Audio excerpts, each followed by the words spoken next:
Ditiru apa jangan? Diikuti apa jangan? Siapa yang patut diikuti? Ulama. Sekarang ada muncul sebuah statement, ngaji kepada Habib, satu Habib yang maksiat, yang tukang maksiat, yang bodoh itu lebih baik ngaji dibandingkan kepada 70 ulama yang alim yang mengamalkan ilmunya katanya. Sangat aneh. Statement seperti itu benar apa salah? Kita ngaji kepada orang bodoh apa kepada ulama? Yang diikuti dalam urusan agama itu wong bodoh apa ulama? Ulama. Awas jangan salah pilih guru. Kalau ada orang yang mengatakan seperti tadi, ngaji kepada Habib yang bodoh, yang ahli maksiat, lebih baik dibandingkan kepada 70 ulama yang alim dan mengamalkan ilmunya. Statement seperti itu bertentangan dengan Al-Quran dan Sunnah. Mana dasarnya? Al-Quran memerintahkan kita belajar kepada ahli ilmu. Fas'alu ahlal dzikri in kuntum la ta'lamun. Wallahu wa rasuluhu a'lam bi muradihi wa ma'na. Bertanyalah kalian kepada ahli ilmu yang dengan ilmunya senantiasa mengingatkan dirinya dan orang lain kepada Allah. Makna dari ahlal dzikri itu maksudnya orang yang ahli memberikan peringatan dengan ilmu dan syariat, yang senantiasa lebih dulu ia amalkan, karena ketika dia memiliki ilmu ia mampu mengingat Allah, dan dengan ilmunya ia mampu mengingatkan orang lain kepada Allah. Bertanyalah kalian kepada mereka ahli ilmu yang beramal jika kalian tidak mengerti. Apa ia makna dari lafaz ayat Al-Quran ahlal dzikri fas'alu ahlal dzikri in kuntum la ta'lamun, itu bertanya kepada ahli ilmu?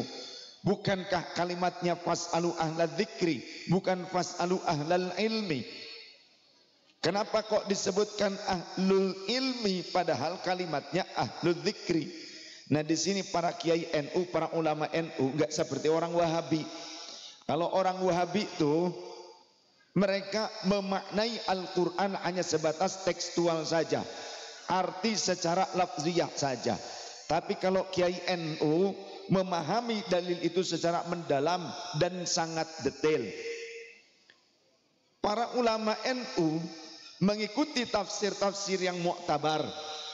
Maka mengenai ahlal dzikri dalam ayat tersebut dimaknai dengan ahlul ilmi, ini sesuai dengan hadis-hadis Rasul sallallahu alaihi wasallam. Contohnya ada di dalam kitab At-Targhib wa Tarhib karya Imam Al-Munziri juz pertama. Imam Al-Munziri meriwayatkan sebuah riwayat di mana sahabat Rasul pernah bertanya, "Ya Rasulullah, wahai baginda Rasul, siapa orang yang menjadi teman kami itu yang terbaik untuk kami? Siapa teman duduk kami yang terbaik untuk kami?" Maka Rasulullah sallallahu alaihi wasallam menjawab, "Man dzakarakumullah ru'yatuhu," yaitu orang yang ketika kau memandang wajahnya saja mampu mengingatkan kalian kepada Allah. Andaikan tidak memandang langsung, hanya mengingatnya saja mampu mengingatkan kalian kepada Allah. Lantas wazada fi ilmikum mantiquhu, yang ucapannya selalu menambahkan ilmu yang bermanfaat bagi kalian, bukan justru malah mengumbar janji syafaat ataupun menakut-nakuti umat dengan ancaman kualat. Bahkan mereka berani memerah keringat umat demi hidup yang nikmat, cuma modal nasab untuk ngasab demi nasib. Nggih. Banyak yang begitu di sini. Banyak korbannya nggak kira-kira? Jadi awas jangan salah pilih guru. Yang patut dijadikan guru itu ya digugu ya ditiru. Adalah yang ucapannya mampu menambah ilmu bagi kalian. Selalu kalau ngobrol saja, andaikan bicara ngobrol biasa saja, selalu ilmu yang kita dapatkan darinya. Wa dzakarakumul akhirata amaluhu, yang tingkah lakunya mampu mengingatkan kalian kepada akhirat. itu adalah teman terbaik bagi kalian. Ini jawabannya. Maka berarti orang yang mampu dengan kita memandangnya saja mengingatkan kita kepada Allah, yang ucapannya mampu menambah ilmu bagi kita, yang perilakunya, tindak tanduknya mampu mengingatkan kita kepada akhirat, tidak ada lain orang yang semisal ini kecuali ulama yang mengamalkan ilmunya. Maka makna dari fas'alu ahla dzikri in kuntum la ta'lamun adalah bertanyalah kalian kepada ahli ilmu yang dengan ilmunya senantiasa ia mampu mengingat Allah dan mengingatkan orang lain kepada Allah, memberikan peringatan. Dan orang yang ahli memberikan peringatan adalah orang yang membawa risalah, orang yang meneruskan perjuangan risalahnya Rasul, orang yang membawa ilmu, orang yang hak untuk memberikan irsyad, petunjuk, bimbingan hanyalah ulama. Sebagaimana riwayat dari sahabat Abdullah bin Umar radhiyallahu anhuma, inna hadzal ilma dinun, sesungguhnya ilmu ini adalah agama, wassalatu dinun, dan salat juga merupakan agama, fatus'aluna a'malukum yaumal qiyamah, maka amal perbuatan kalian akan dimintai pertanggungjawaban pada hari kiamat, akan dikoreksi, akan ditanya oleh Allah Subhanahu wa taala pada hari kiamat. Maka fanzuru amman ta'khuduna hadzal ilma, perhatikan oleh kalian dari siapa kalian mengambil ilmu ini. Jangan asal mengambil ilmu. Ini riwayat dari sahabat Abdullah bin Umar radhiyallahu anhuma. Rasul mewanti-wanti kita jangan asal mengambil guru, jangan asal mengambil atau memilih pengajian, karena banyak orang yang baik asalnya tapi akhirnya menjadi jahat karena salah pilih guru atau salah pilih pengajian. Kama qala Ustadz Joker radhiyallahu an. Nah, gitu kan? Joker tadinya orang baik-baik yang kemudian menjadi jahat karena salah pergaulannya. Jadi jangankan kita memilih guru, memilih teman saja tidak boleh asal-asalan. Dari mana dasarnya? Dari Rasul sallallahu alaihi wasallam. Kata baginda Rasul, al-mar'u ala dini khalilihi. Seseorang itu tergantung kualitas agama teman-temannya. Seseorang mampu berubah karena bagaimana kualitas agama teman-temannya. Seseorang bisa terpengaruh oleh kualitas atau karakter cara beragama teman-temannya.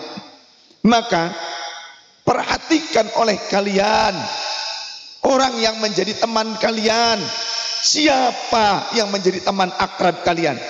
Kita tidak dilarang mengenal orang lain, kita tidak dilarang bersosial, kita tidak dilarang memperbanyak teman.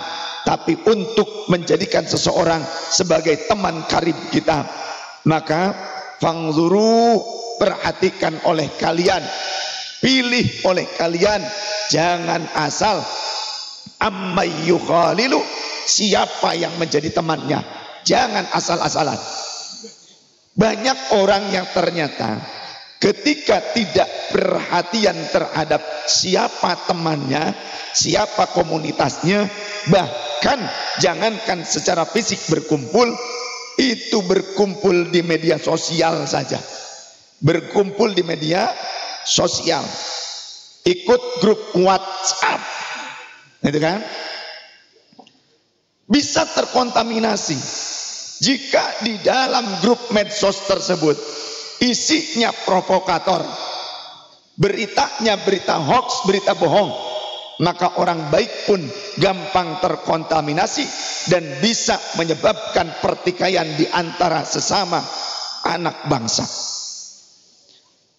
Maka dengan demikian, jika kita punya anak-anak, punya keluarga, kita punya harapan keluarga kita menjadi orang yang soleh dan solehah, kita ingin punya anak yang baik, yang kelak nanti anak-anak kita kalau kita wafat bisa mendoakan kita, mau menziarahi kubur kita.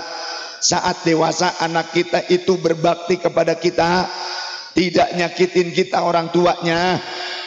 Maka jangan diumbar anaknya salah gaul.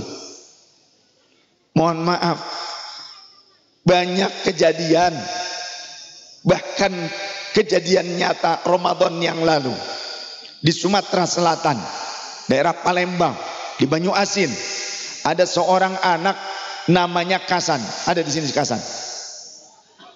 Anak duduk Kasan kie, ya, ada Hasan ada. Ya sebetulnya mungkin namanya Hasan, cuma biasa ilate wong Jawa kan biasa Rokim, ya kan, Rohimnya jadi Rokim gitu. Hasan jadi Kasan, Junet jadi Jungeb. Ini kejadian nyata nih, Ramadan, pertengahan Ramadan di Sumatera Selatan, di Banyu Asin, ada seorang anak namanya Hasan. Namanya Hasan bagus, kayak nama cucu Rasul. Tapi dia tega membunuh ibunya sendiri, yang ibunya itu sedang melaksanakan tadarrus Al-Quran. Ibunya melaksanakan tadarus Quran, lagi deres Al-Quran ning jerone masjid, dipateni, dibunuh oleh si anak.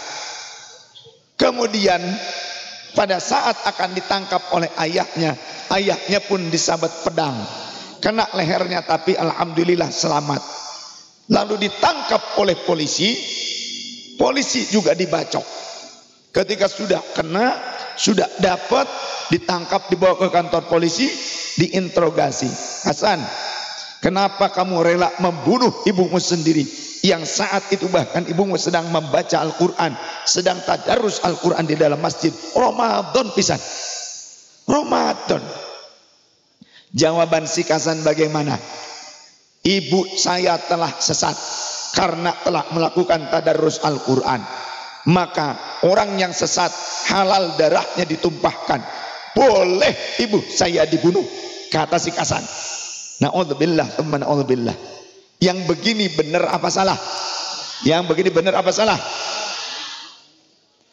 Ibunya lagi tadarusan dibunuh, katanya sesat. Karena apa?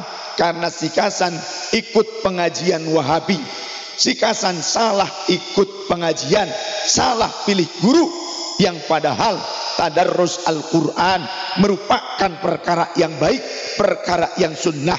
Sebagaimana hadits Rasulullah sallallahu alaihi wasallam, majtama'a qaumun fi baitin min buyutillahi yatluna kitaballah wa yatadarasunahu illa nazalat alaihimus sakinah wa ghasyiyatuhumur rahmah wa haffathumul malaikah wa dzakarahumullahu fi man indah. Tidaklah suatu kaum, berarti lebih daripada satu orang, yang mereka berkumpul duduk bersama fi baitin min buyutillahi, di salah satu tempat ibadah kepada Allah, masjid, musola, langgar, majlis dan yang lainnya, yatluna kitaballahi, yang mereka bersama-sama membaca dan meresapi makna kitabnya Allah, Al-Quran. Apa reward yang akan mereka dapatkan? Apa manfaatnya? Apa fadilahnya? Illa nazalat alaihimus sakinah, tiada lain kecuali akan turun ketentraman dari Allah kepada mereka. Wa nazalat alaihimus sakinah, kemudian wa ghasyiyatuhumur rahmah, dan curahan rahmat Allah akan tercurah kepada mereka bagaikan hujan yang deras. Wa haffathumul malaikatu, dan para malaikat akan menaungi mereka. Wa dzakarahumullahu fi man indah, dan mereka akan dibangga-banggakan oleh Allah di hadapan para malaikatnya. Hadza haditsun hasanun, ini riwayatnya hasan derajat haditsnya. Lantas bagaimana mungkin Rasul yang menyatakan baiknya tadarus Al-Quran, tapi ada kelompok pengajian yang menyatakan itu perbuatan yang sesat, dan yang melakukannya dia halal untuk dibunuh. Na'udzubillah, teman, na'udzubillah. Aneh sekali. Harusnya kita bangga ketika di tengah-tengah masyarakat masih banyak yang ahli Al-Quran, yang senang mengamalkan dan membaca Al-Quran. Karena ahlul Quran ahlullah, ahli Quran adalah orang-orang terkhusus menurut Allah, orang-orang dekatnya Allah, kekasihnya Allah. Sehingga kalau kita punya anak, lalu anak kita membaca Al-Quran dan mengamalkannya, Rasul mengatakan, Man qara'al Qur'ana wa amila bima fihi, siapa yang membaca Quran dan mengamalkan isi kandungannya, ul bisawadiyahu tajan min nurin, maka orang tuanya kelak pada hari kiamat akan dipakaikan mahkota yang terbuat dari cahaya. Yang kita berharap Ananda Muhammad Aufal, putra Bapak Mukhlisin, semoga dia menjadi ahlul Quran dan ahlullah yang akan memberikan syafaat kepada orang tuanya. Maka kita harus perhatikan anak-anak kita, dengan siapa mereka bergaul dan kepada siapa mereka mengaji, mendulang ilmunya. Sebagaimana riwayat dari sahabat Abdullah bin Umar tadi, fangzuru amman ta'khuduna hadzal ilma, maka perhatikan oleh kalian dari mana kalian mengambil ilmu ini. Fala tarwu illa amman tahaqqaqat ahliyatahu, maka jangan kalian mengambil riwayat ilmu, jangan kalian belajar kecuali hanya dari orang-orang yang memang sudah teruji keahliannya. Keahlian ini memiliki 3 barometer. Yang pertama, minal uduli, muadalah, objektif. Yang kedua, as-thiqah, jujur, dipercaya orangnya. Kemudian juga al-muttaqina, orangnya adalah orang yang mengamalkan ilmu. Carilah guru yang benar-benar paham dan mengamalkan ilmunya. Sallu ala Nabi Muhammad.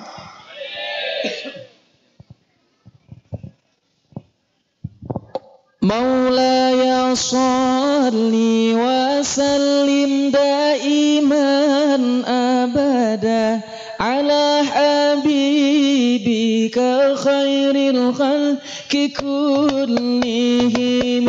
Maulaya salli wa sallim daiman abada ala habibika khairil khalqi kullihim.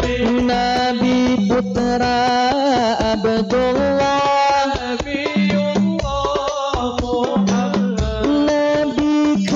kasih Allah. Semua bersalawat. Maulaya salli wa sallim daiman abada ala habibika khairil khalqi kullihim. Manusia yang ku cinta,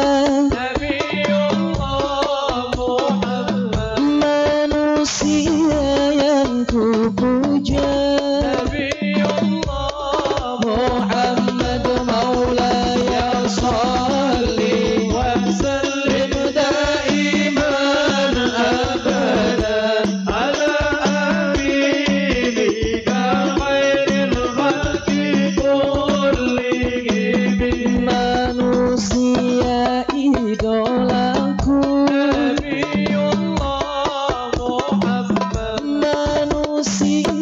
pujaanku, Nabiullah Muhammad. Maulaya salli wa sallim daiman abada ala habibika khairil khalqi kullihim. Subhanallah walhamdulillah, semua Allah.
Sallu ala Nabi Muhammad.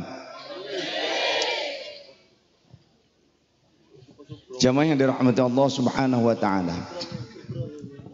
Kita perlu mendidik anak-anak kita karena itu merupakan kewajiban.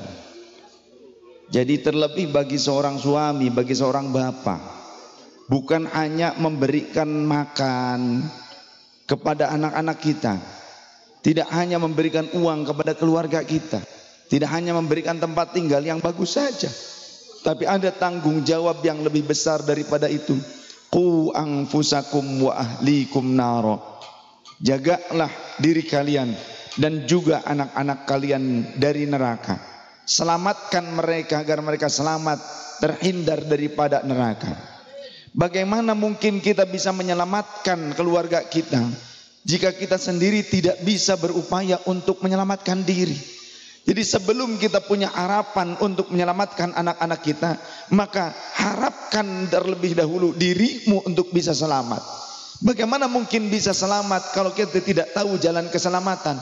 Bagaimana mengerti jalan keselamatan kalau kita tidak bertanya kepada orang yang mengerti atau tahu jalan keselamatan?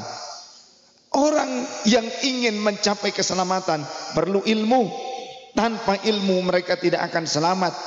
Orang juga kalau punya ilmu, punya pengetahuan, tapi kalau tidak diberjalankan juga sia-sia. Maka penting antara ilmu dengan pengamalan itu harus ada pada diri kita bersama. Didik diri kita sebelum mendidik anak-anak dan keluarga kita.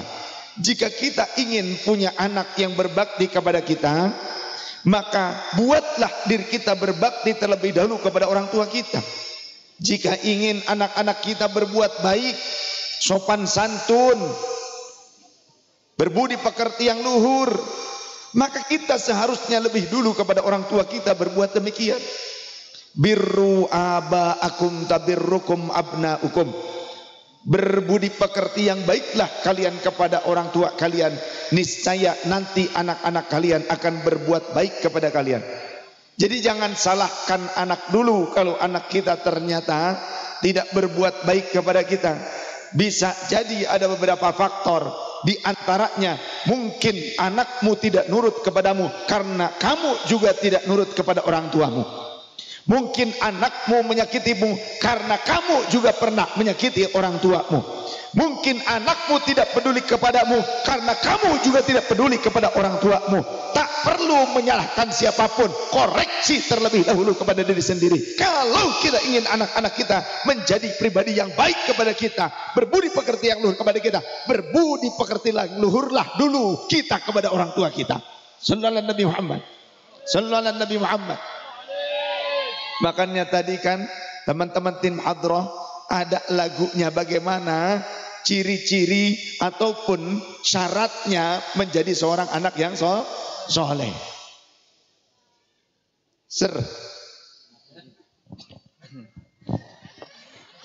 Alamate anak soleh iku papat. Semangat semuanya, semangat.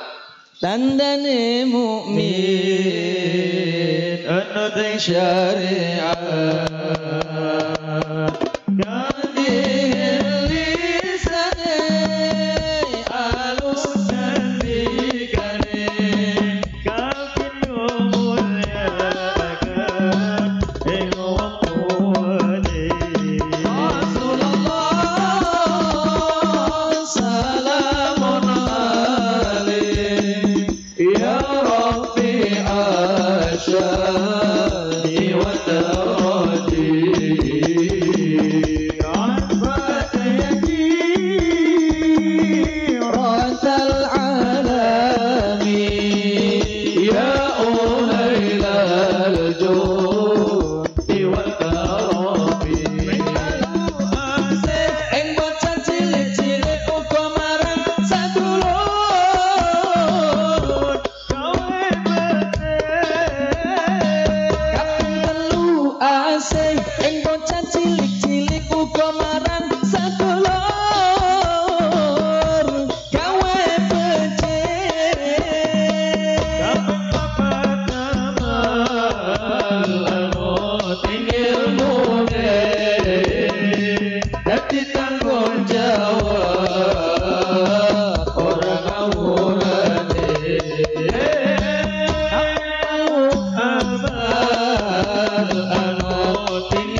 jadi tanggung jawab orang amurane.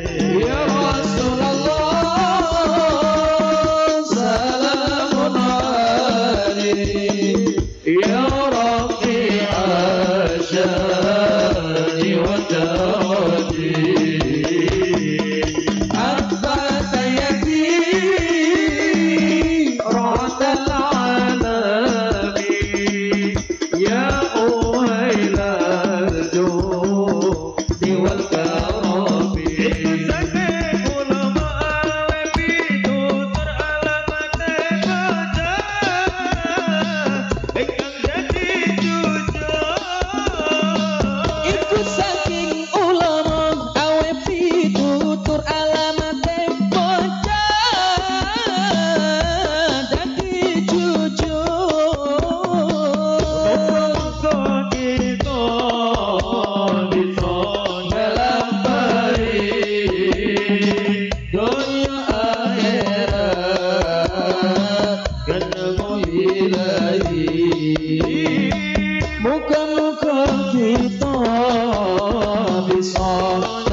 صلوا على النبي محمد.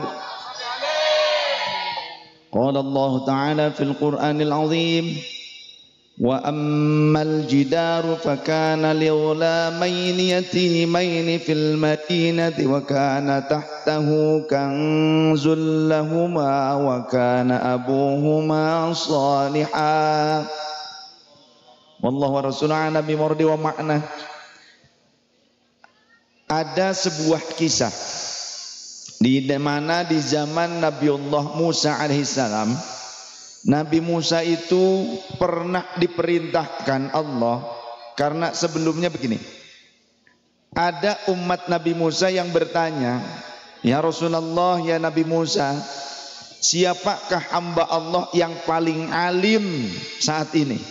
Maka Nabi Musa menjawab, akulah orang yang paling alim pada saat ini. Maka ternyata Allah menegur Nabi Musa, dan Allah menunjukkan atau memberitahu kepada Nabi Musa, memberikan wahyu, wahai Musa, maka kamu harus belajar kepada hambaku yang telah kulimpahkan kepadanya tentang pengetahuan yang kamu belum mengetahuinya. Lantas Nabi Musa mencari orang tersebut. Ternyata berjumpalah dengan Sayyiduna Khadir Balya bin Malkan alaihissalam. Pada saat pertemuan pertama, Nabi Musa menyampaikan keinginannya untuk berguru kepada Nabi Khidir, karena mendapatkan petunjuk dari Allah bahwa Nabi Khidir adalah orang yang lebih alim, bahkan diberikan pengetahuan lebih luas dibandingkan Nabi Musa. Sedangkan Nabi Musa merasa karena beliau seorang Rasul, bahkan salah satu ulul azmi, beliau merasa beliaulah yang paling alim. Ternyata ada yang lebih alim dibandingkan Nabi Musa. Ternyata itu adalah Nabiullah Khadir Balya bin Malkan. Nabi Khidir kemudian menjawab, wahai engkau Musa, engkau tidak akan pernah bisa bersabar hidup denganku. Engkau tidak akan kuat mengikuti aku. Kata Nabi Musa, coba aja dulu. Baik, kalau memang kamu ingin mengikuti aku dan belajar dengan aku, maka aku punya syarat. Apa itu? Jangan kau bertanya apapun, jangan bertanya kepadaku.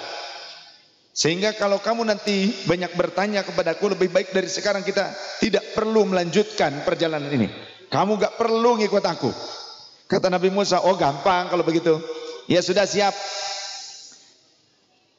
Ikutlah Nabi Musa dengan Nabiullah Khidir alaihissalam. menaiki perahu, menaiki kapal laut bersama orang-orang lain. Ternyata justru belum sampai ke sebuah pulau yang dituju, tapi sudah terlihat pulaunya.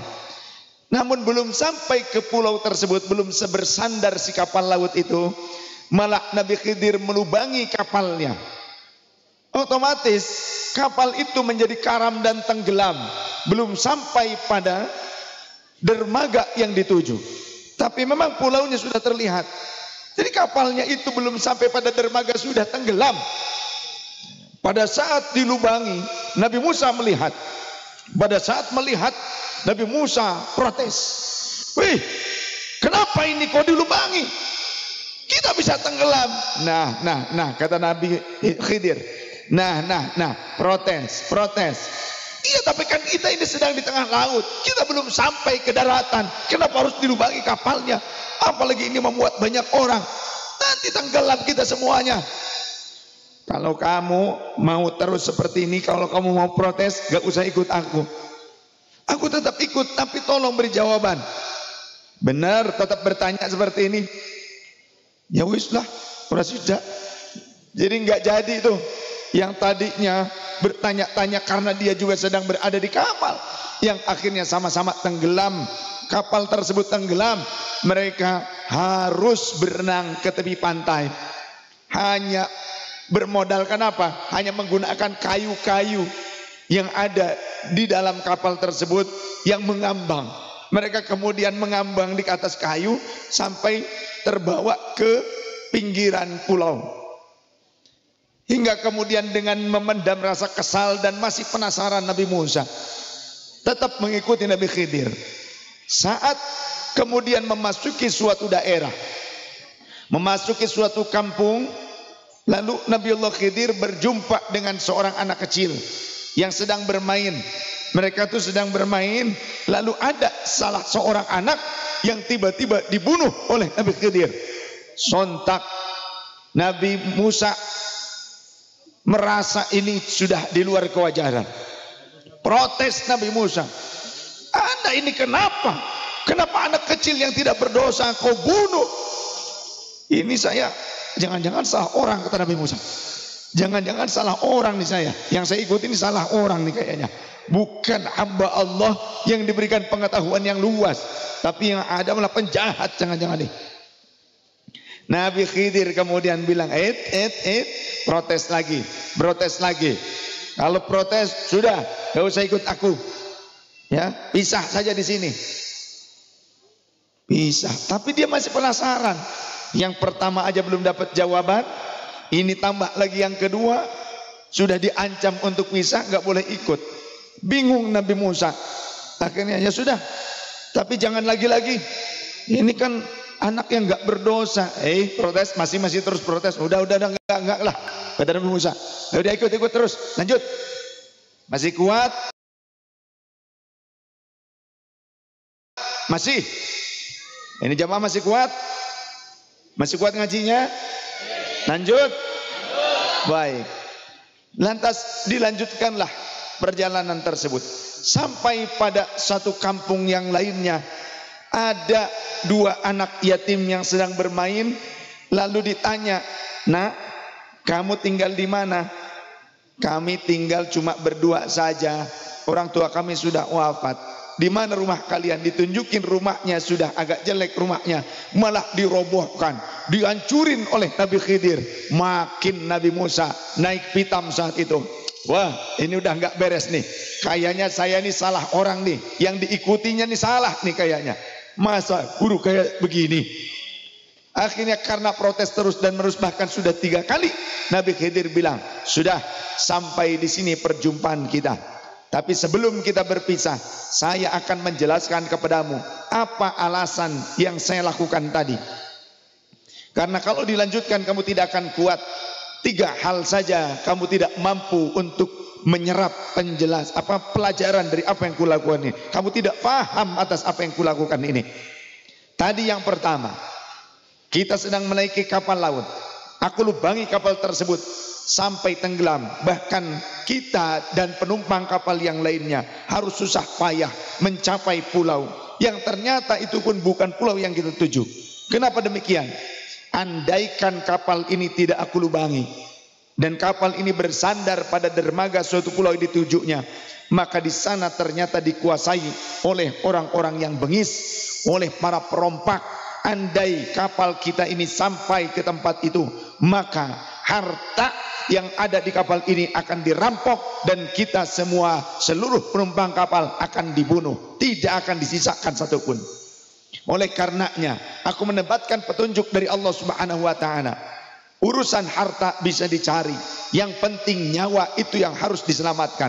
Maka aku diperintahkan untuk menyelamatkan nyawa seluruh penumpang kapal ini, walaupun konsekuensinya kapal ini harus hancur tenggelam, bahkan dengan hartanya. Urusan harta bisa saja nanti suatu saat ketika mereka sudah punya kapal lagi, harta yang ada di sini masih bisa diambil, karena ini perairan yang tidak terlalu dalam, tidak jauh dari pulau, perairannya masih perairan yang dangkal. Mereka bisa menyelaminya dan mengambil kembali harta mereka yang tidak hancur. Harta mereka berupa emas, permata, masih bisa mereka ambil kembali tanpa harus dirampok oleh kelompok-kelompok di sana. Mereka juga dalam keadaan yang aman, selamat, tidak dibunuh. Andai pun mereka tak mampu mengambil kembali hartanya yang tenggelam bersama kapalnya, setidaknya mereka masih hidup dan bisa berupaya untuk meraih harta yang lainnya. Itu lebih berbahagia, lebih bermanfaat, lebih berharga nyawa itu dibandingkan harta. Lalu yang kedua, kenapa aku membunuh seorang anak kecil yang tidak berdosa?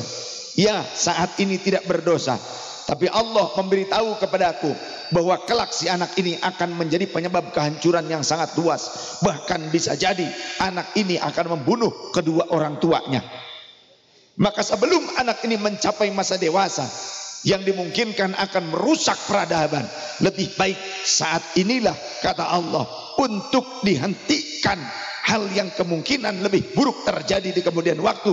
Lebih baik aku ubah apa yang mungkin terjadi. Itu perintah dari Allah. Lantas yang ketiga, kenapa aku menghancurkan rumah kedua anak yatim tersebut? Karena fa'ammal jidaru fakana li ghulamaini yatimaini fil madinati wa kana tahtahu kanzul lahuma wa kana abuhuma salihah. Di mana orang tua si anak ini telah menyimpan harta simpanannya berupa apa? Contohnya emas dan perak. Di mana? Di salah satu bagian dinding rumah mereka. Yang saat ini pamannya mereka sangat menginginkan untuk menguasai rumah tersebut, karena mereka masih anak-anak, gampang buat orang dewasa untuk menguasainya. Daripada pamannya mengambil rumah tersebut yang ternyata di dalam sebuah tembok ada harta simpanan orang tua dari kedua anak yatim ini, lebih baik ku hancurkan rumahnya sehingga paman dari kedua bocah yatim ini tidak lagi punya keinginan untuk menguasai harta tersebut, karena bangunan rumahnya pun sudah hancur, tidak ada yang bisa dipertahankan. Di saat bangunan itu hancur, maka si anak itu, kedua anak yatim tersebut akan mengorek-ngorek puing-puing bangunan yang dia pikir akan ada sesuatu yang bisa dimanfaatkan. Mereka akan menemukan harta simpanan orang tuanya yang selama ini terpendam pada sebuah dinding tembok yang tidak diketahui oleh mereka berdua. Itu hikmahnya ternyata. Dan berkat apa atau karena apa aku harus menghancurkan tembok tersebut? Diperintahkan oleh Allah menghancurkan tembok tersebut yang ternyata ada simpanan harta milik orang tua kedua anak yatim tersebut. Wasilah dari wa kana abuhuma sholihah, karena kedua orang tuanya sendiri adalah orang-orang yang soleh. Artinya apa?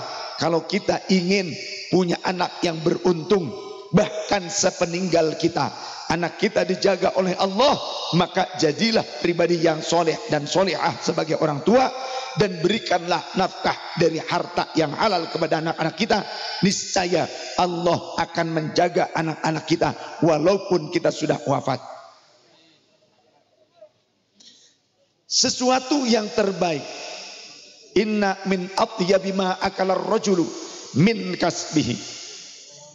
Sesuatu yang terbaik yang dijadikan sebagai nafkah oleh seorang laki-laki bagi keluarganya adalah apa yang merupakan hasil kerjanya. Karena apa? Wa auladuhum min kasbihim. Karena anak-anak mereka adalah hasil kasab mereka. Jika kita ingin punya anak yang soleh dan solehah, yang paling baik nafkah untuk mereka adalah hasil kerja keras sendiri, hasil kasab kita sendiri.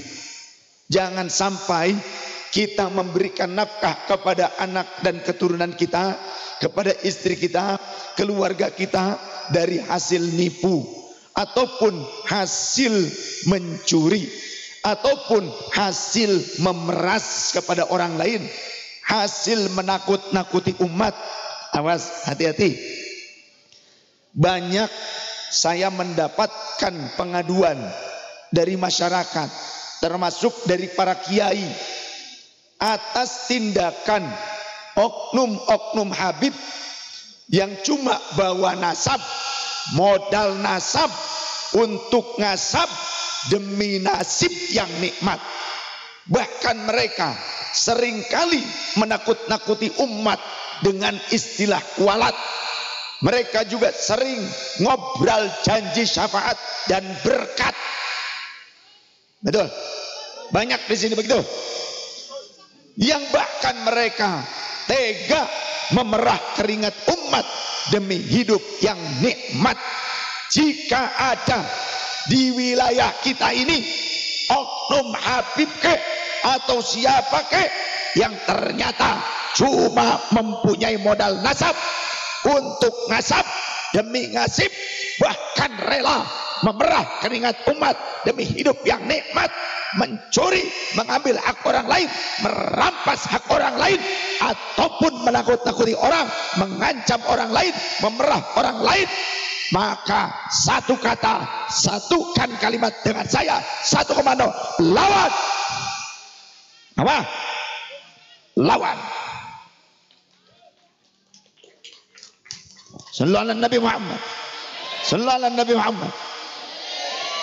Anda warga negara yang merdeka, punya hak untuk hidup nyaman dan nikmat di Indonesia. Anda umat Rasul, semuanya dicintai oleh Rasulullah.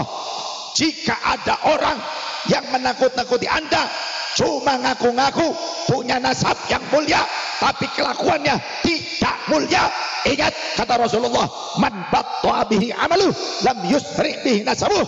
Siapa yang amalnya jelek, amalnya sedikit, nasabnya yang baik pun tidak akan mempercepat dia sampai pada keridhaan Allah Subhanahu wa taala. Betul? Ya Bani Hashim, kata Rasul, la ya'tini nasu yaumal qiyamati bi a'malihim wa ta'tuni bi ahsabikum. Hai keluargaku dari Bani Hashim, jangan sampai pada hari kiamat orang-orang datang kepadaku dengan membawa amal mereka, kalian cuma bawa nasab kalian saja. Memalukan orang yang ngaku keturunan Rasul kalau sampai maling, apalagi sampai ada yang bilang, saya pernah mendengar langsung orang yang bilang, kalau kita mengambil ayamnya tetangga, ayam orang lain, katanya tidak dosa. Tidak dosa Sayyid. Kita ini tidak dosa kalau ngambil ayam orang lain. Kenapa? Karena nanti di akhirat Rasulullah lah yang akan membayar. Hei!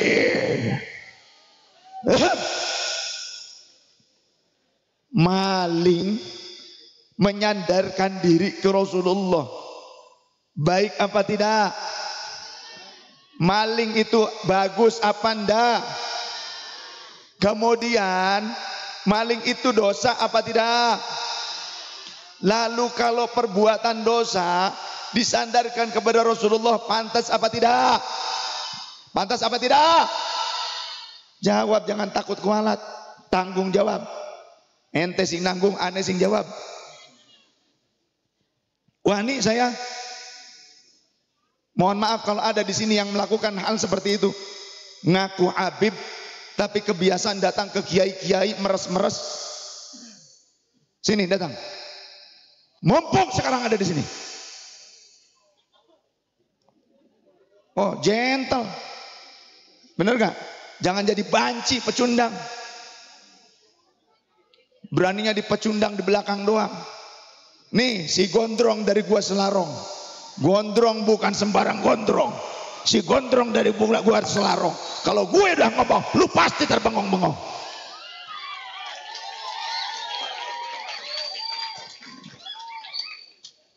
Saya nggak bawa pengawal, nggak. Cuma bawa vokalis. Ya, dan bawa istri. Pengawal saya istri saya. Yang paling cantik dong. Itu. Iya. Jadi kan ada lagunya. Gimana lagunya? Desa Belik Kota Pemalang, gadis-gadisnya cantik dipandang. Saya Fajar dari Karawang, siapkah eneng aku pinang? Siapkah eneng aku pinang? Salatullah salamullah ala toha rasulillah. Salatullah salamullah ala yasin habibillah. Ala yasin habibillah. Tawassalna bismillah wa bil hadi rasulillah wa kulli mujahidillah bi ahlil badri ya Allah. Bi ahlil badri ya Allah. Pemalang kota santri, bapak ibunya rajin mengaji.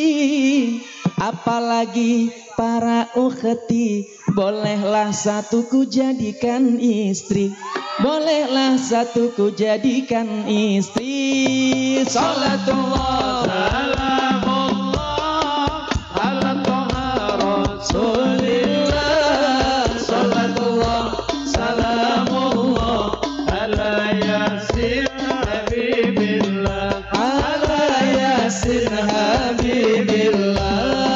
Tawassalna bismillah wa bil hadi rasulillah wa kulli mujahidillah bi ahlil badri ya Allah. Bi ahlil badri ya Allah.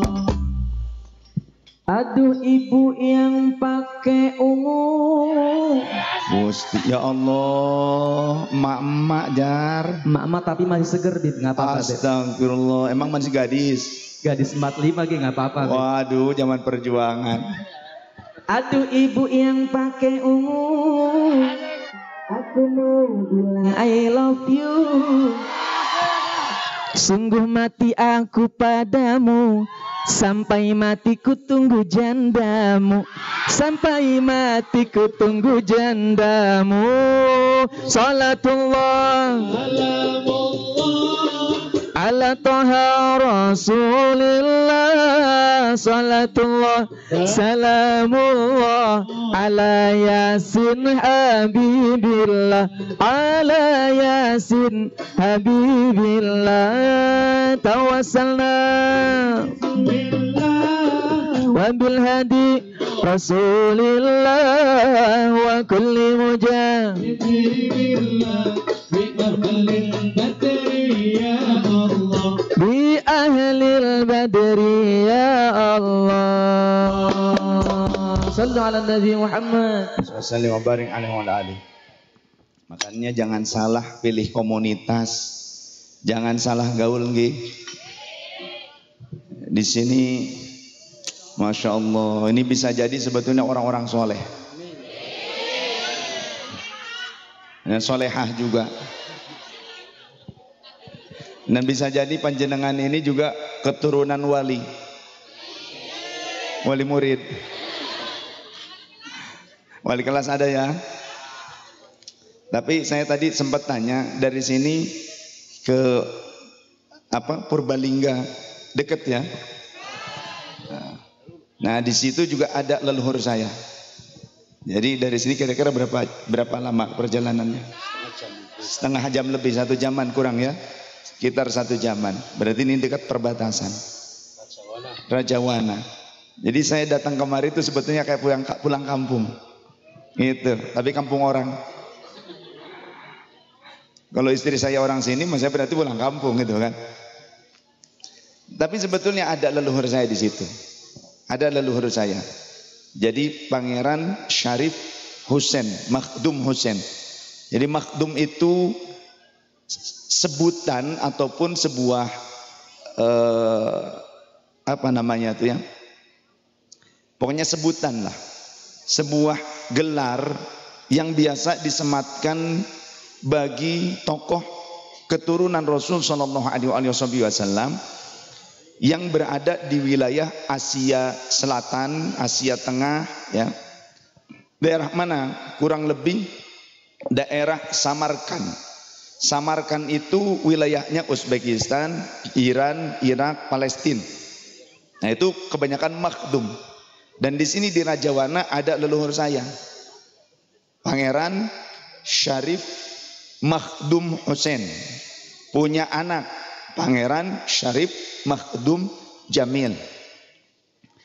Pangeran Syarif Makhdum Husain itu adalah putra dari Maulana Syarif Abdurrahman Al-Qadiri, keturunan Syekh Abdul Qadir, yang menikah dengan Nyimas Rubiah Bekti, putri Sunan Jambu Karang. Sunan Jambu Karang aslinya adalah putra Pajajaran, bahkan pernah menjadi Raja Galuh Pakuan, namanya Prabu Mundingwangi. Tapi kemudian berganti nama menjadi Sunan Jambu Karang ketika sudah masuk Islam. Diislamkan oleh Maulana Syarif Abdurrahman Al-Qadiri. Maulana Syarif Abdurrahman Al-Qadiri selain menikah dengan putri Sunan Jambu Karang, juga menikah dengan putri Syarif Hidayatullah, Sunan Gunung Jati kedua, dengan Ratu Winawon, kakaknya Sultan Hasanuddin Banten.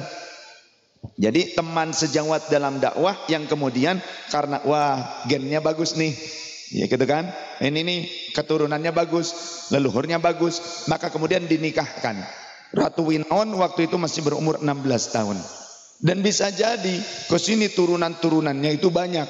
Dan bisa saja kalau kita pancakaki, panjenengan dengan saya tuh sama-sama satu turunan. Turunan Nabi Adam. Benar. Jadi bisa jadi saudara sebetulnya. Karena biasanya masih dekat. Ya.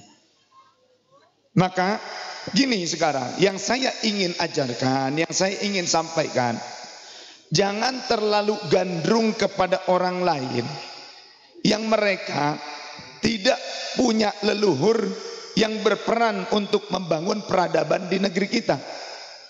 Mereka tidak mengajarkan, tidak memperjuangkan negeri kita. Bahkan tadi yang saya sebutkan, orang-orang itu adalah para pejuang. Selain ulama, ya pejuang.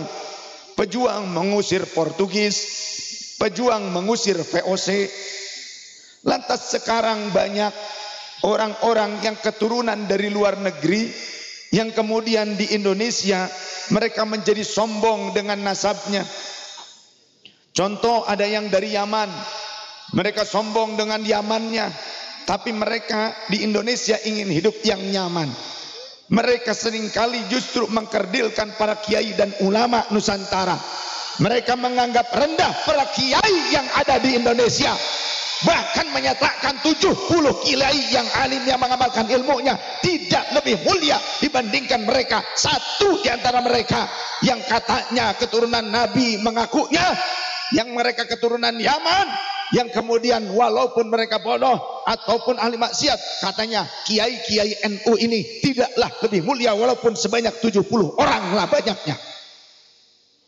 Anda perlu paham, dengar, jika Anda orang Indonesia, jika Anda keturunan orang pribumi, jika Anda orang bumi putra, keturunan bumi pertiwi, ingat, jangan lebih bangga dengan orang lain dibandingkan leluhurmu sendiri.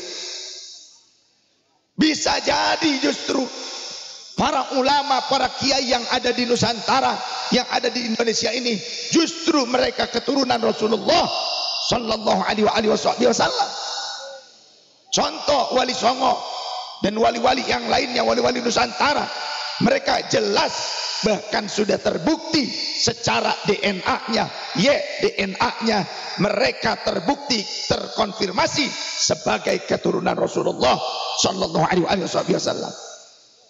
Tapi miris sekarang ada putra putri pertiwi, anak-anak Indonesia yang mereka lebih gandrung kepada orang yang ternyata orang itu keturunan imigran dari luar negeri, yang mereka cuma ngaku saya keturunan Rasul, tapi belum terkonfirmasi, belum terbukti secara DNA-nya.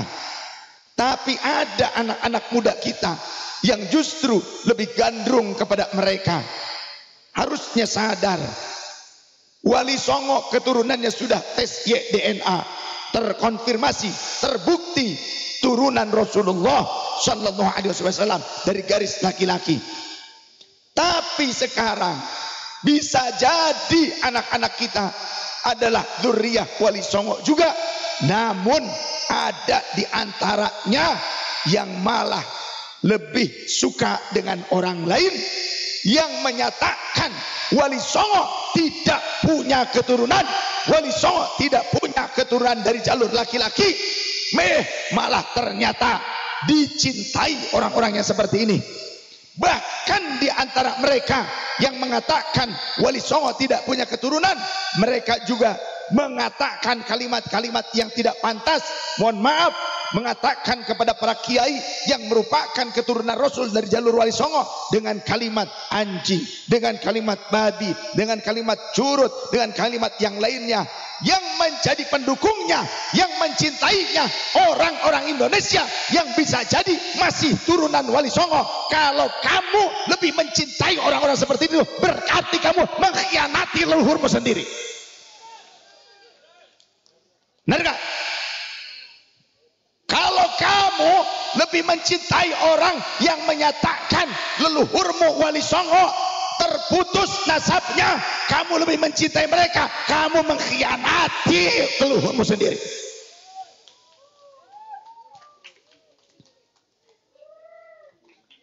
Sadar. Imigran dari luar, ada yang jadi kenil Belanda.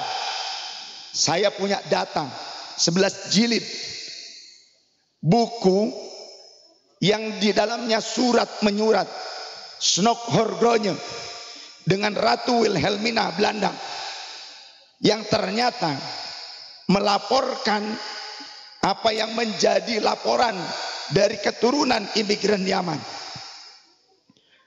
Untuk apa? Melaporkan para gerilyawan Indonesia yang merupakan keturunan Rasul Sallallahu Alaihi Wasallam dari kalangan para wali yang pertama, dilaporkan kepada Ratu Wilhelmina. Oleh siapa? Ada turunan Yaman. Kamu bisa jadi darahmu darah para wali Nusantara, bisa jadi leluhurmu pejuang Nusantara, tapi sekarang ada di antara kalian yang mengkhianati hasil darah perjuangan leluhur kalian. Kalian lebih gandrung kepada anak-anak turunan imigran yang mereka tidak punya perjuangan leluhurnya di Nusantara ini. Malah di antara mereka ada yang menjadi kenilnya Belanda. Sadar. Dua polo apa otak orang sira. Ya, dua otak apa orang sira. Turunan Wali Songo banyak yang alim, sudah tes DNA terbukti mereka keturunan Rasul. Nah sekarang yang mereka menggadang-gadang diri aneh keturunan Rasulullah, di dalam tubuhku mengalir darahnya Rasulullah, berani gak tes DNA? Betul? Berani gak tes DNA? Betul? Gak ada yang berani buktinya. Atau gak punya duit, kita bayari. Maksud saya kok sekarang nih orang Indonesianya sendiri ikut-ikutan mendukung orang-orang yang mengatakan Wali Songo tidak punya keturunan. Yang bisa jadi orang-orang yang mendukungnya ini bisa jadi keturunan Wali Songo juga. Cuma kepaten obor. Makanya kudu silaturahim. Pelajari tentang masalah nasab. Ta'allamu min ansabikum ma tasiluna arhamakum. Pelajari nasab-nasab kalian. Sepanjang tujuannya untuk apa? Untuk bersilaturahim di antara kalian. Nasab bukan untuk disombongkan. Walaupun panjenengan duwe nasab, tapi kelakuanmu jelek, elek, cangkemmu elek, ya tidak membahagiakan Rasulullah. Benar gak? Aneh anak-anak sekarang. Lebih senang mengikuti yang cangkemnya elek dibandingkan ulama-ulama kita. Yang dengan ketawaduan, dengan keilmuan, dengan kesolehan mereka, mereka bisa menjadi uswah hasanah bagi kita. Jangan salah pilih guru, jangan salah pilih komunitas. Mau jadi apa? Mau gaya-gayaan? Atau mau jadi preman? Mau jadi jawara? Keturunan Rasulullah itu banyak yang hebat-hebat. Termasuk yang membentuk Jam'iyah Nahdlatul Ulama. Dan yang sekarang merawat Nahdlatul Ulama juga kebanyakan adalah keturunan Wali Songo. Andaikan satu komando mereka katakan, ratakan, rata habis. Betul tidak? Jadi nggak usah ngecek-ngecek. Yang aneh sekarang ada banyak anak-anak muda yang belajar wudhu kepada kiai, kepada ulama turunan Wali Songo. Belajar sholat kepada kiai, kepada ustadz ulama turunan Wali Songo. Belajar ilmu agama, belajar Quran, belajar apapun itu dari para ulama di tempatnya. Tapi anak-anak muda itu sekarang malah justru mendukung orang-orang yang mulutnya buruk, mencaci maki para kiai dan ulama, merendahkan para ulama. Karena apa ini? Fenomena apa ini? Jangan-jangan dulu salah tanggal lahir apa gimana ini? Salah waktu atau gimana? Saya yakin orang tuanya nggak ngajarin begitu. Betul tidak? Ada nggak yang ngajarin di sini supaya merendahkan ulama? Ada nggak yang mengajarkan anak-anaknya supaya merendahkan para kiai? Ada nggak yang mengajarkan anak-anaknya supaya milih guru tuh yang penting punya nasab walaupun gelo, walaupun bodoh? Ada nggak di sini? Ngajarkan anak tuh supaya ngikutin ulama. Ada juga sekarang ada orang yang mulutnya jelek, walaupun ngaku nasabnya bagus. Itu juga ulama kiai yang dekat dengan para pemimpin, yang dekat dengan para pejabat, atau bahkan mungkin menjadi pejabat negara.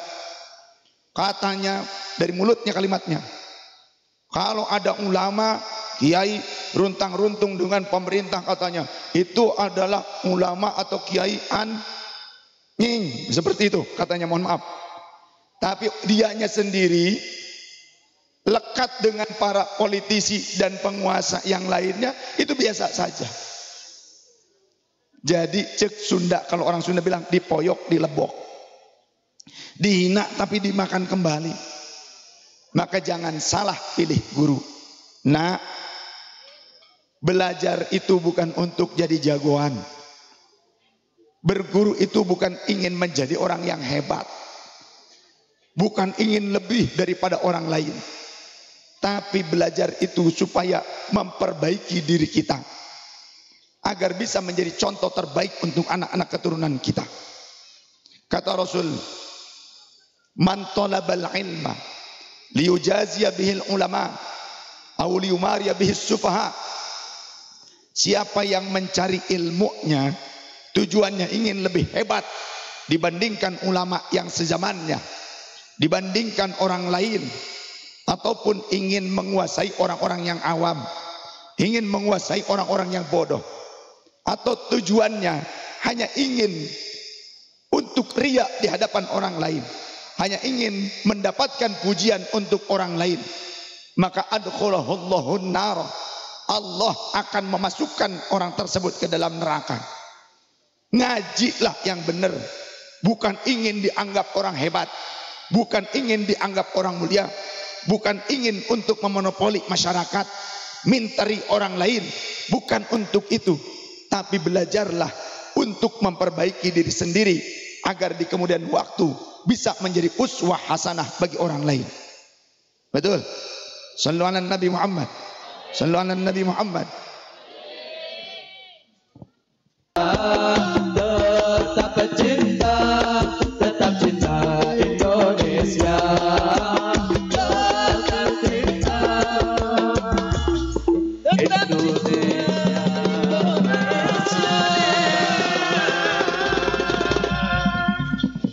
Jadi mulai sekarang para kiai-kiai NU nggak usah merasa rendah diri lagi di hadapan mereka. Para kiai NU sejak zaman dulu sudah berkorban untuk bangsa dan negara. Banyak para kiai yang menjadi syuhada syahid melawan para penjajah. Betul tidak? Banyak kiai-kiai kita, coba di sini juga ada kan, Pak Yai? Di daerah sini ulama dulu yang beliau itu syahid melawan para penjajah, banyak ada. Lah mereka yang lebih pantas diziarahi oleh kita. Betul? Ziarahi mereka. Jangan justru kamu orang sini, ini orang desa apa nih? Belik.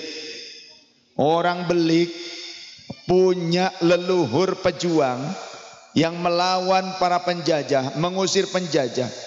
Orang Belik malah lebih cinta kepada orang-orang yang turunan dari luar negeri, yang bahkan menurut sejarah ada di antara mereka yang jadi antek dan kenilnya Belanda. Jangan kalian mengkhianati leluhur kalian sendiri. Siap? Siap ziarahi para ulama kita? Siap hormat pada para kiai kita? Siap untuk menziarahi para syuhada kita? Mereka yang lebih pantas kau datangi. Tidak perlu cari-cari yang lain. Orang tuamu ziarahi, leluhurmu kakek buyutmu ziarahi. Bisa jadi leluhurmu kakek buyutmu merupakan pejuang yang dulu mengusir penjajah. Demi apa? Bukan untuk diri mereka, karena mereka sadar mereka hanya berumur sebentar di muka bumi, sedangkan perjuangan ini harus dilanjutkan dan pembangunan tidak akan mungkin terbangun hanya dalam waktu yang singkat. Mereka berjuang mengusir para penjajah, ingin merdeka. Demi kalian, kita ini anak keturunannya, supaya hidup nyaman, bebas, merdeka. Sekarang kalian anak turunannya melupakan mereka leluhur kalian. Mereka lebih gandrung dengan anak-anak turunan Yaman. Mereka lebih gandrung dengan mereka-mereka yang menyebutkan bahwa turunan Wali Songo tidak ada. Yang bisa jadi leluhur kalian, para pejuang di desa kalian adalah keturunan daripada para wali Nusantara itu, yang bisa jadi darahnya mengalir pada darah kalian. Tapi kalian berkhianat kepada mereka. Betul tidak? Ini teman-teman Ansor, Bansor, Fatayat, Muslimat, pengurus NU, IPNU, ITNU, Pergunu, Pagar Rusa, buat gerakan ziarah kepada leluhur-leluhur di Belik sini. Betul? Gak usah cari yang lain, itu wali kalian. Syuhada itu bisa memberikan syafaat. Gak perlu nyari yang lain. Kata Rasul, salatun yashfa'u yaumal qiyamah.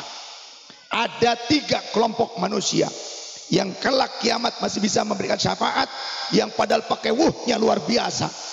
Kiamat orang hamil brojol ditinggalin anaknya. Saat kiamat ibu menyusui dilempar anaknya, dia lari mencari keselamatan. Tapi saat itu masih ada 3 kelompok manusia yang bisa memberikan syafaat. Apalagi sekarang sebelum kiamat. Siapa? Al-Anbiya, para nabi, wal ulama, para ulama. Siapa? Ulama, bukan para pemegang nasab, bukan. Jangan dirubah syariatnya. Betul? Jangan merubah syariat. Ini tolong para ustadz jangan menjadi hamba sahaya orang-orang seperti itu.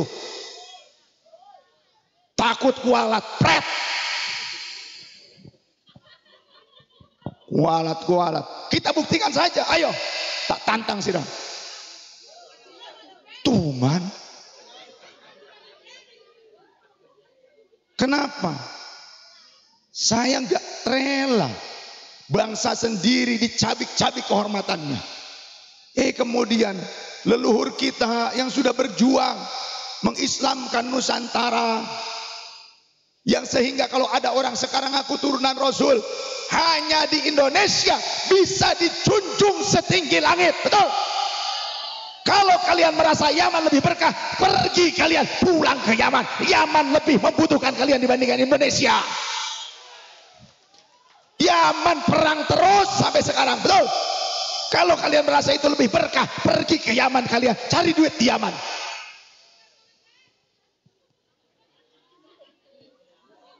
Jangan rendahkan ulama-ulama Indonesia. Jangan rendahkan para kiai Nusantara. Mereka leluhurnya sudah membuktikan perjuangan untuk mengislamkan bangsa Indonesia tanpa perang, dan mereka mengusir para penjajah demi kalian, supaya kalian itu hidup nikmat saat ini. Tapi sekarang anak-anak muda sekarang banyak yang ikut asal kabib-kabib. Dia pikir itu kabib-kabib bisa menyelamatkan kalian. Yang ada kalian bisa masuk penjara karena malah justru terprovokasi. Bodoh kalian. Gak percaya, sini dialog dengan saya, debat terbuka dengan saya. Pakai dalil apa? Sok barangkali di sini ada kabib-kabib yang seperti itu. Ayo.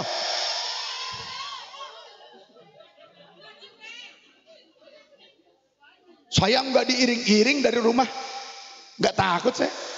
Karena apa yang saya sampaikan kebenaran.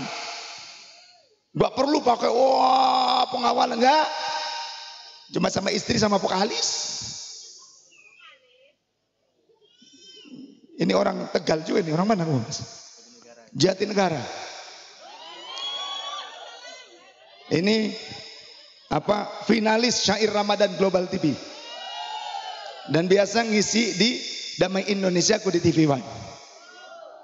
Tapi sekarang pasca Covid dia jadi virus Covid. Maaf saya ngomong gini apa adanya, ada landasannya. Yang pertama, memberikan syafaat al-anbiya para nabi, wal ulama, yang kedua para ulama, wasyuhada, yang ketiga orang yang mati syahid. Ada nggak di situ kalimatnya? Yang pertama adalah pemilik nasab, ada nggak? Atau yang kedua ketiganya pemilik nasab? Nggak disebutkan di situ. Karena apa? Lihat dong, objektif. Makanya kalau ngaji, walaupun kita turunan Rasul, kalau nggak ngaji ya bodoh. Malah menjual agama.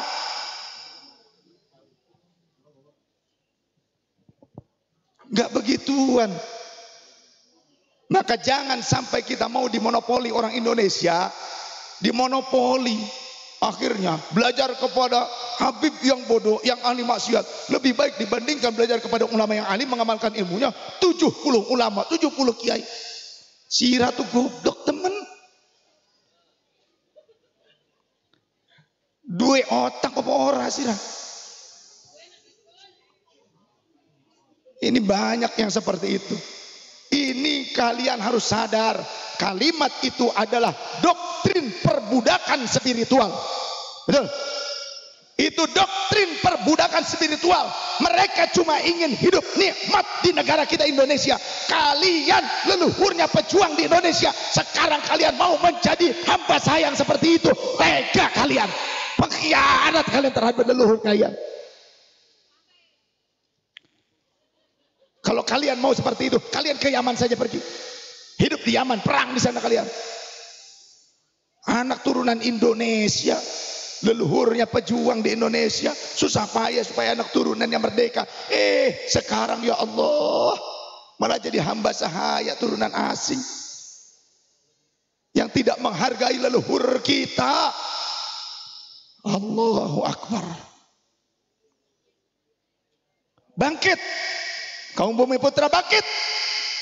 Jangan mau diperbudak terus. Pakai perbudakan, pakai dalil-dalil.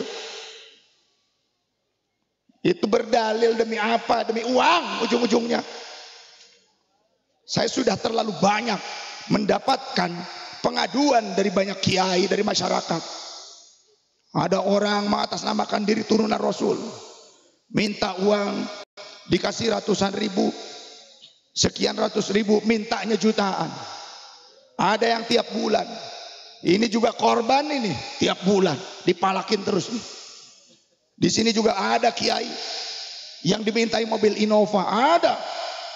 Barusan saya dengar. Ada juga yang dimintai uang ratusan ribu sebanyak 99 lembar, ada.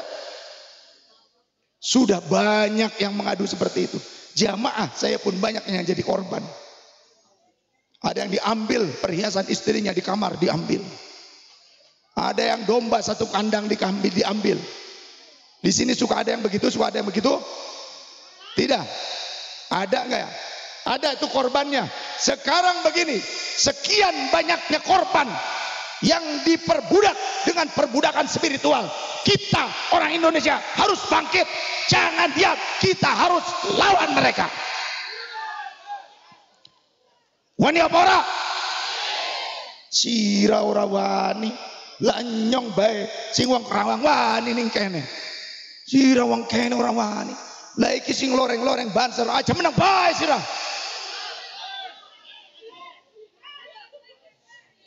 Kalau ada yang mengancam-ancam kepada umat atas ancaman kewalat, obral janji syafaat, ataupun memerah keringat umat, lawan, sikat saja. Kita membela apa yang dibela oleh Rasul sallallahu alaihi wasallam. Awas, bela syariat juga. Karena banyak kejadian.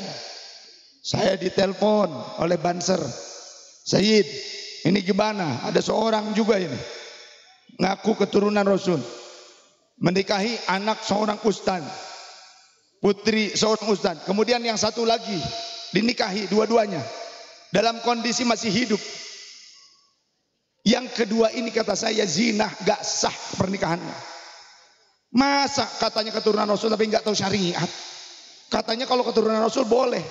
Mentang-mentang apa? Mentang-mentang ini adik kakak semok, denox, montox, monhox. Ini kejadian nyata di Subang. Di Subang kejadian nyata. Oknumnya dari Karawang. Di Karawang diusir dari daerah Cilamaya, pindah ke daerah Subang. Kata saya, yang kedua tidak sah secara syariat, zina. Harus dipisahkan, dipaksa. Kalau dia kekeh, tetap dia menganggap hal itu adalah benar menurut syariat, tangkap saja oleh kepolisian. Ini merupakan penistaan. Tapi ini banyak hamba sahayanya menganggap, oh kalau Habib enggak dosa, Habib enggak dosa. Orang wani, kiai orang wani. Kecingan baik, Pak. Gak ada yang kiai yang berani seperti saya gini. Awas, hati-hati. Katanya kalau Habib mah gak apa-apa, gak sholat juga. Ini kejadian nyata. Ada Haji Aceh di Cikampek, bos kelapa, didatangi oleh orang itu pas waktunya sholat. Beb, ayo sholat. Gak apa-apa, Habib mah gak sholat juga, nanti masuk surga. Kamu aja haji katanya. Ini kejadian nyata. Jamaah saya Haji Aceh di Cikampek. Bukan dongeng. Kemudian saya mendengar langsung ada orang kalau kita ngambil ayam orang lain gak dosa katanya. Nanti Rasulullah yang akan membalasnya. Dengar. Ada hadis di dalam Riyadhus Shalihin. Ini saya sedang membela marwahnya Rasulullah.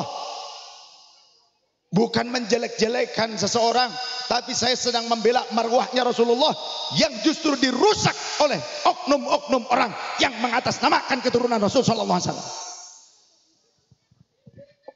Rasul mengatakan, makanya ngaji. Riyadhus Shalihin ada riwayat yang sahih.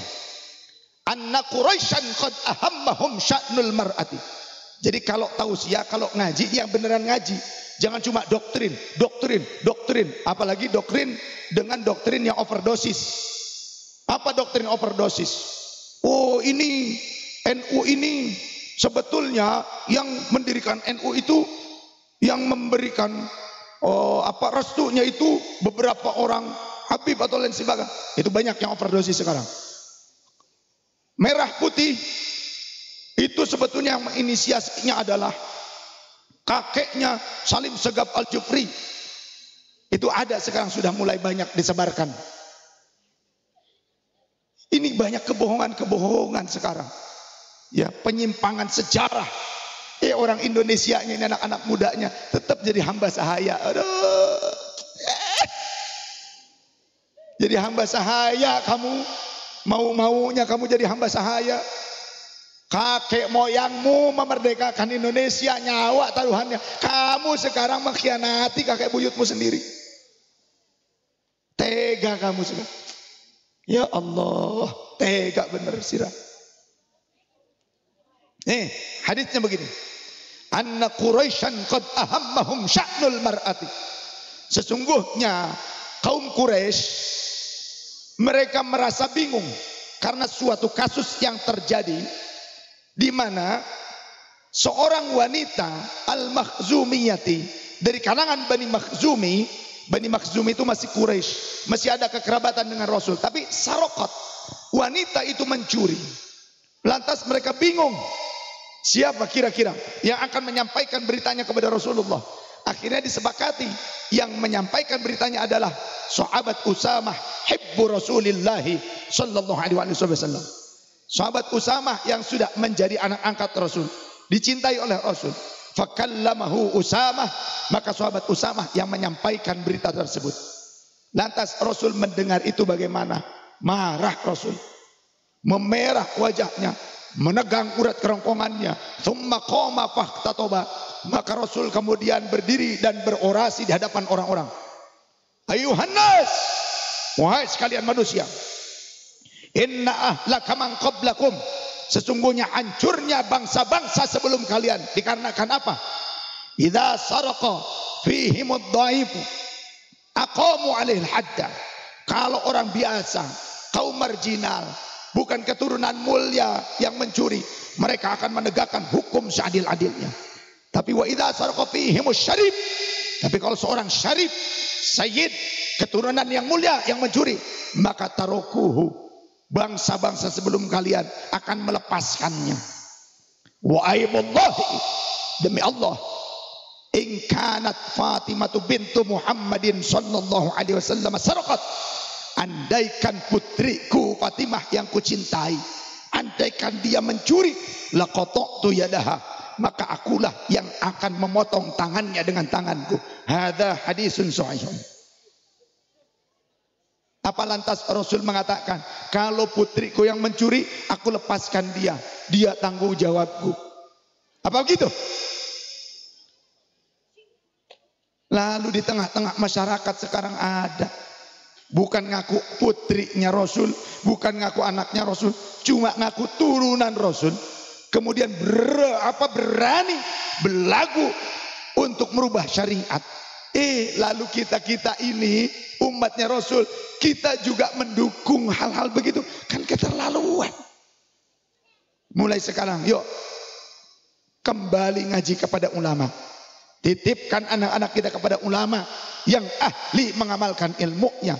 Jangan hanya kepada orang yang cuma ngaku punya nasab, itu pun belum dibuktikan dengan tes YDNA. Jadi siapa yang mendeklar dirinya, menggembar-gemborkan dirinya keturunan Rasul, siapkah mereka untuk dilakukan tes YDNA? Gampang itu saja, gak perlu ribet, betul tidak?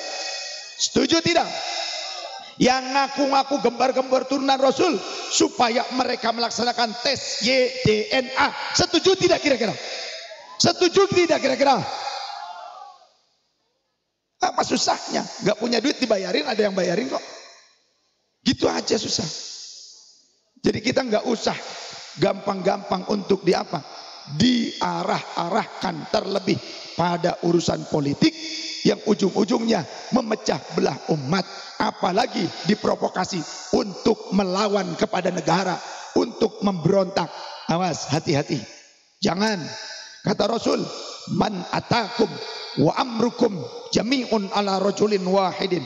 Jika kalian didatangi oleh seseorang yang padahal kalian sudah sepakat memilih pemimpin yang sah menurut konstitusi, tapi orang tersebut ayyasyukqa asakum, ingin mematahkan tongkat-tongkat pemimpinan kalian, ingin memakzulkan, ingin melengsarkan pemimpin yang sah di antara kalian, au yufarriqu jama'atakum, atau ingin memecah belah persatuan bangsa kalian, jangan tinggal diam, jangan malah justru didukung. Justru kata Rasul, faktuluhu. Apa faktuluhu? Makna asalnya bunuh saja, pateni baik. Tapi maksudnya bukan demikian. Dirangkul, dinasihati. Jika tidak bisa, tangkap oleh para petugas keamanan.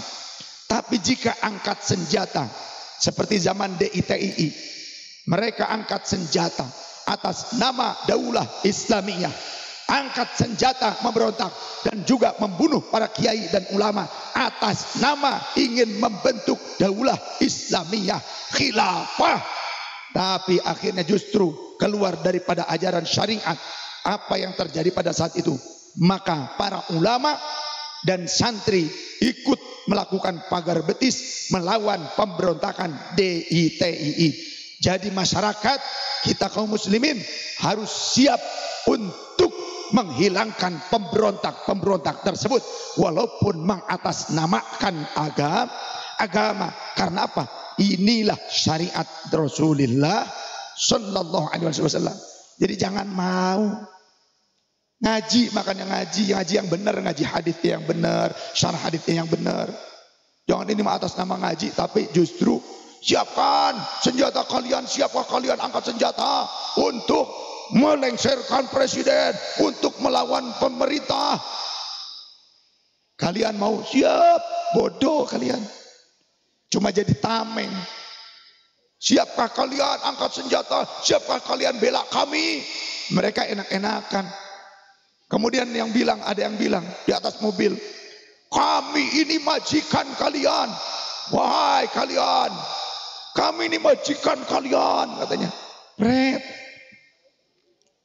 Siapa lu jadi majikan? Jangan mau diprovokasi. Kalian bangsa yang besar. Kita ini bangsa yang besar, bangsa yang merdeka dan berdaulat. Jangan mau diprovokasi. Ini terlebih anak-anak muda. Kalian cuma hanya akan menjadi tameng. Kalian yang akan susah. Kalian yang akan menjadi apa ya? Ya, menjadi korban doktrin-doktrin, ya, dogma spiritual.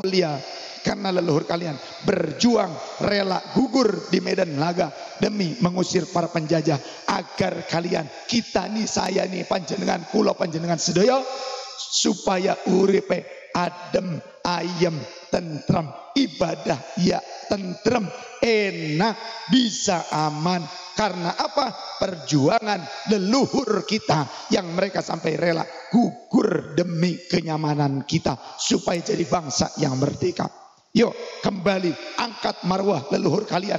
Tidak usah meninggikan orang lain yang tidak punya peran dalam perjuangan bangsa dan negara demi kebahagiaan kalian. Kalian punya leluhur yang mereka telah wafat sebagai pejuang, sebagai syuhada. Datangi saja kubur mereka, karena mereka para syuhada bisa memberikan syafaat sebagaimana Rasul mengatakan demikian. Gak perlu aneh-aneh cari yang jauh-jauh.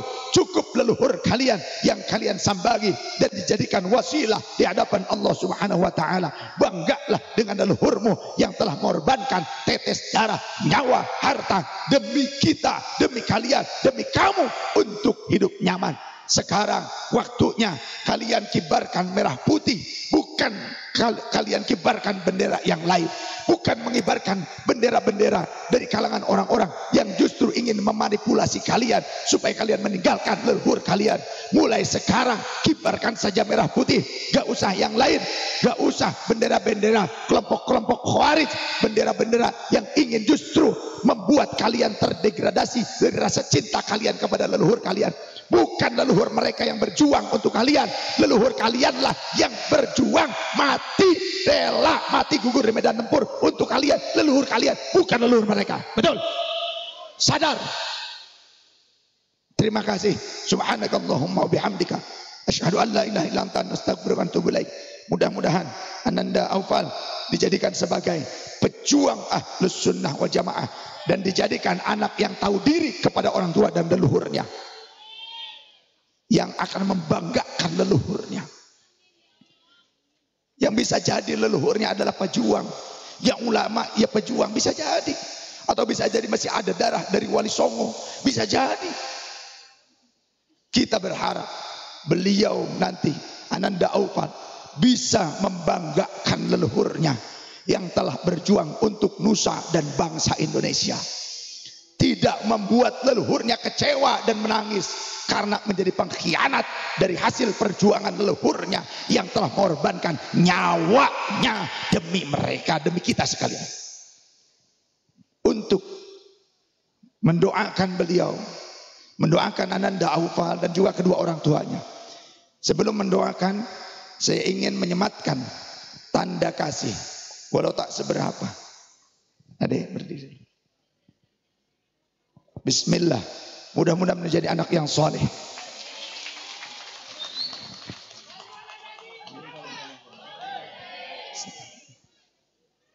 Untuk ayahnya. Satu lagi.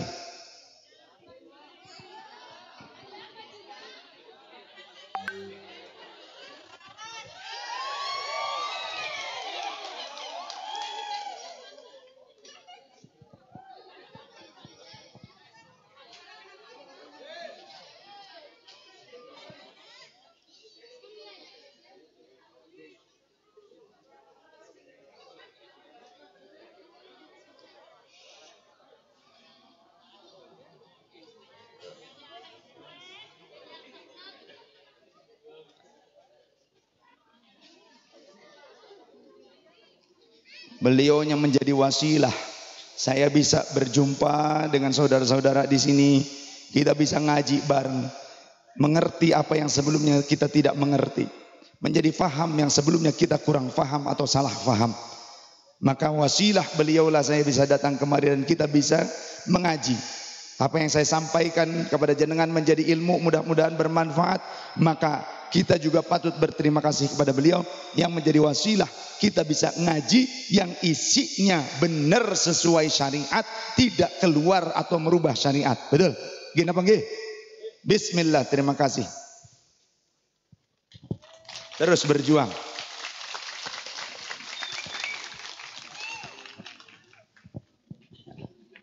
Nanti kita potong nanti setelahnya. Nah, sekarang untuk doa saya ikut mengamini. Guru-guru di sini saja yang doa. Gak perlu Habib yang doa, enggak. Saya memang Sayyid, bukan Habib, tapi Sayyid. Itu kan. Kenapa Sayyid? Karena ya leluhur saya Sayyid. Ya Rasulullah ya Sayyid, Sayyidina Hasan, Sayyidina Husain ya Sayyid. Kata Rasul, anak sayyidu waladi Adam yaumal qiyamati wala fakhra. Aku adalah sayyidnya seluruh anak keturunan Adam, tapi bukan tujuanku untuk menyombongkan diri. Maka kalau ada sayyid-sayyid syarif keturunan Rasul tahu tentang nasabnya, maka tidak boleh digunakan untuk menyombongkan diri, apalagi jualan nasab. Betul? Bukan untuk mendoktrin, mendogma orang supaya mereka menyerahkan duitnya kepada kita, bukan. Kemudian Rasul menyatakan innahuma la sayyida syababi ahlil jannah. Sesungguhnya kedua cucuku ini adalah sayyidnya para pemuda ahli surga. Tidak habibnya, tidak, tapi sayyidnya. Itu. Dan dalam adat leluhur kami, ya sayyid, ya syarif. Sayyid atau syarif. Di Cirebon leluhur kami ya syarif. Kesininya jadinya Ayib. Saya kalau di Cirebon juga Ayib dipanggilnya. Nah, tapi bukan untuk menyombongkan diri, kalaupun kita tahu dari mana asal leluhur kita.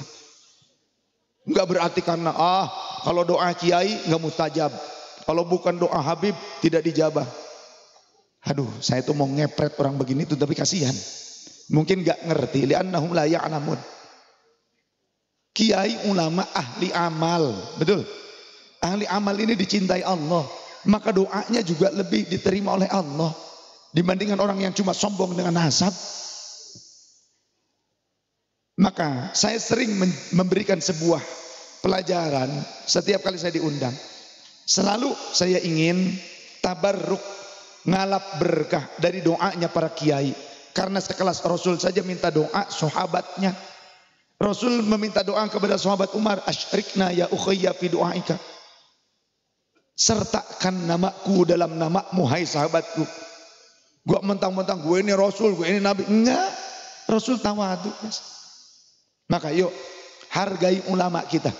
Jika panjenengan bisa mahabbah kepada saya, bisa cinta kepada saya, tolong cintai guru-guru setempat, para ustadz-ustadzah, para muallim-muallimah kita yang ngajarin sholat, ngajarin Al-Fatihah, ngajarin Quran. Mereka lebih pantas dihormati oleh kita. Jika panjenengan bisa memuliakan saya minta tolong jenengan harus lebih memuliakan guru-guru di tempat kita ini yang ngajarin akhlak yang baik, ngajarin tentang tauhid, ngajarin tentang fikih. Mereka lebih pantas untuk antum hormati dibandingkan saya. Oleh karenanya, salah satu bentuk saya menghormati atau penghormatan saya kepada para guru di sini, saya mohon pimpinlah doa untuk kami, wahai para muallim, wahai guru. Saya minta didoakan. Saya niat ngalap berkah jauh-jauh kemari. Niat ngalap berkah dari doanya para guru. Itu saja dari saya. Subhanakallahumma wa bihamdika asyhadu an la ilaha illa anta nastaghfiruka wa natubu ilaik. Muliakan ulama, muliakan ulama, muliakan kiai kalian. Wallahu a'lam bissawab. Wallahul muwaffiq ila aqwamit thoriq. Wassalamualaikum warahmatullahi wabarakatuh.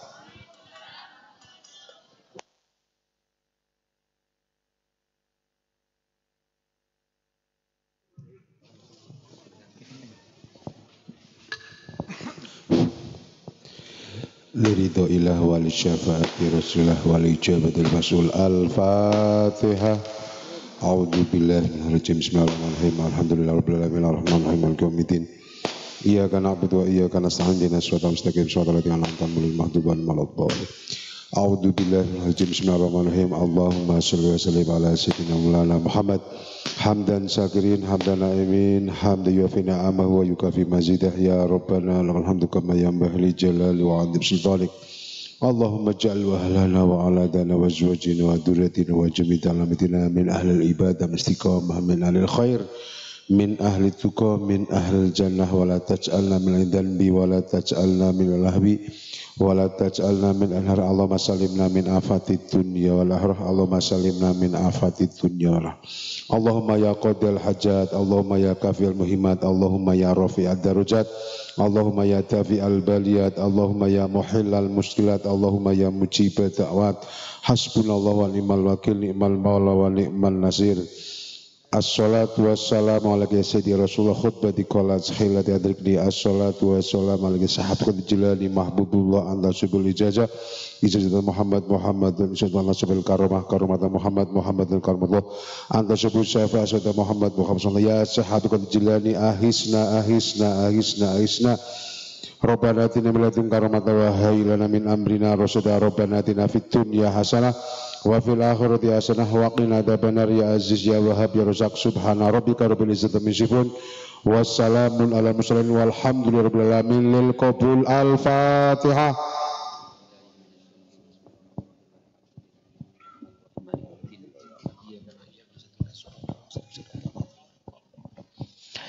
Demikian acara demi acara pada kesempatan malam hari ini, alhamdulillah bisa berjalan dengan lancar dan akhir daripada